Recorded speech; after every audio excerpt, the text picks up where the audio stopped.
Bonjour à tous, bienvenue dans ce nouvel épisode de la Champagne Academy. Aujourd'hui on va parler des coteaux champenois, donc des vins tranquilles qui reviennent un petit peu à la mode, des vins tranquilles faits en Champagne. Mais avant que je vous explique tout ça en détail, pensez à vous abonner à la chaîne. On publie régulièrement des tutos, des vidéos avec des mofs, avec des vignerons, des chefs de cave. Donc cliquez sur le bouton et comme ça vous allez suivre et vous allez manquer aucun épisode. Allez c'est parti, générique.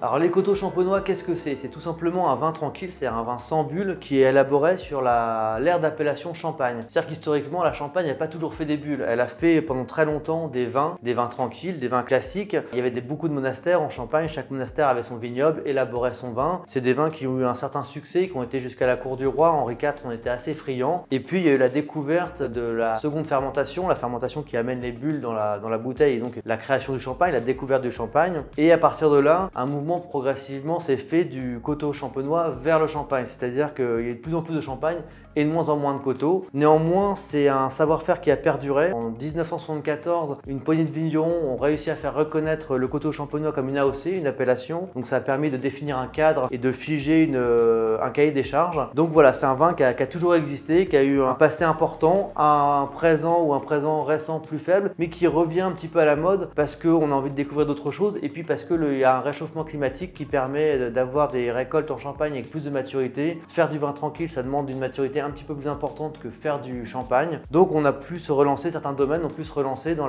l'élaboration de coteaux champenois. Donc là aussi, des coteaux champenois, ça permet d'élaborer des coteaux rouges, blancs, rosés. Alors j'ai pas de bouteille là, c'est un peu plus rare, mais on a tourné une vidéo avec la vigneronne Élise Bougie il y a quelques mois, vous la retrouvez sur le site.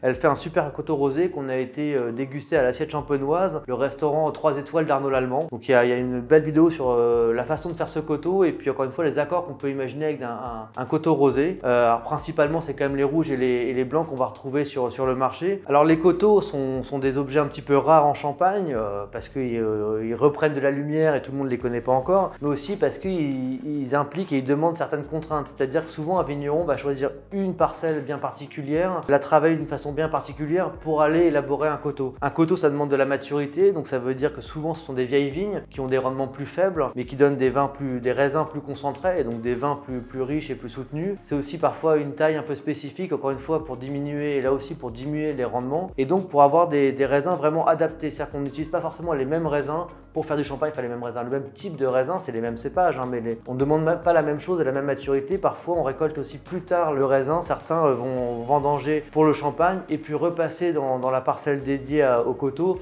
10-15 jours après, le temps de pousser les maturités des raisins et d'obtenir donc des vins plus riches et plus à même de subir la vinification, notamment pour les rouges, qui est une vinification un petit peu particulière. Comme je le disais tout à l'heure, les coteaux, on peut en faire partout en Champagne.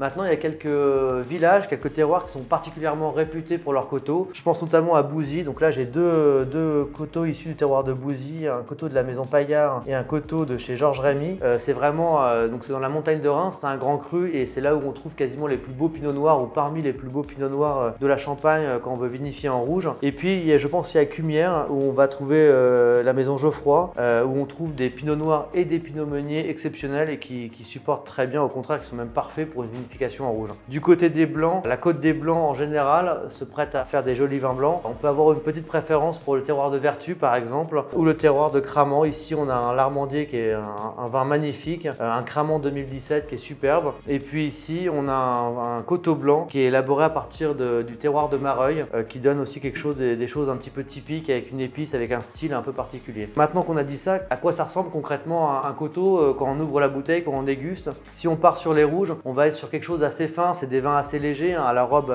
assez claire, sur des arômes plutôt élégants. Encore une fois, on est sur de la finesse. On peut penser par certains aspects à des vins de Bourgogne, on n'est pas sur des vins charpentés, riches, intenses.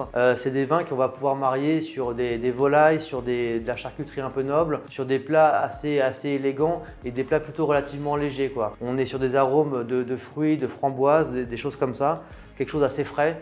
On retrouve à la minéralité quand même champenoise, j'en parle souvent. C'est vraiment la signature des coteaux rouges. Du côté des coteaux blancs, on va être là encore sur la minéralité, la fraîcheur, avec en fonction de l'élevage des petites notes épicées. On lorgne aussi un petit peu de la côté de la Bourgogne, ça reste quand même un petit peu le point de mire quand on parle de coteaux, même s'il ne faut pas comparer systématiquement, mais ça reste toujours un petit point de repère quand même. Donc on est sur des choses plutôt un petit peu noble, avec cette énergie, cette fraîcheur due à la craie ou au terroir champenois, et avec, en fonction de l'élevage, en fût ou pas en fût, une petite pointe un peu patinée, un peu épicée. C'est des jolis vins de gastronomie. C'est des vins qui sont, encore une fois, souvent rares. On parle souvent de quelques centaines de bouteilles. Souvent, c'est un fût, deux fûts, donc c'est des cuvées un petit peu rares, avec, comme on l'a vu tout à l'heure, des rendements un peu faibles. Donc je vais en revenir un petit peu au point qui blesse un petit peu, c'est le prix. C'est souvent des coteaux, les coteaux sont souvent des vins relativement chers. On en trouve sur le site à partir de 30-35 €, mais c'est vrai qu'on s'envole vite au-dessus des 70, 80, 90 €, plus de 100 € même pour certains. Donc voilà, c'est des vins un petit peu de niche, mais qui ont une vraie personnalité. Il y a un vrai plaisir de dégustation, et c'est des vins qu'on va pouvoir garder 3, 5, 10 ans pour certains. C'est pas des grands vins de garde en général, mais il y a des jolies choses.